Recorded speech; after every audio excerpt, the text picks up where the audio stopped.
అందరికీ నమస్కారం. నేను రోజుకు ఒక కథ చెప్తాను కదా, ఈరోజు కూడా ఒక కథ చెప్తున్నా, వినండి.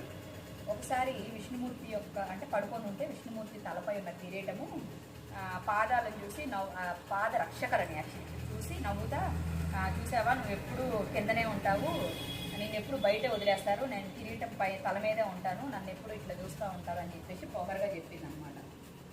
అప్పుడు పాదరక్షకులు బాగా బాధపడుతుంటే గాఢ నిద్రలో ఉన్న విష్ణుమూర్తి అది అంతా విని పాదరక్షకులతో ఇలా చెప్తాడనమాట. మీరేం చింతించకండి, మీకు రామావతారంలో నేను 14 సంవత్సరాలు మిమ్మల్ని సింహాసనం మీద కూర్చోబెట్టి రాజ్యపాలన చేయిస్తాను అని చెప్పేసి చెప్తాడనమాట.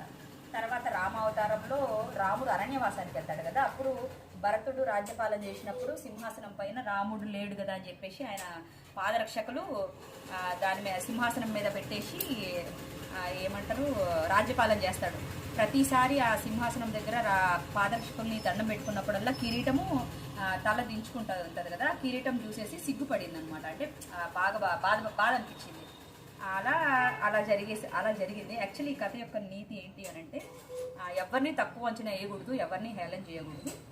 ఎవరికి టైం వచ్చినప్పుడు వాడు సక్సెస్ అవుతాడు, కాబట్టి ఎవరిని హేళన చేయకూడదు అని చెప్పేసి story. Thank you so much. Please do subscribe. ఆ మూడు వస్తూ ఉంటాయి. అంటే కరెక్టే కదా చెప్పండి.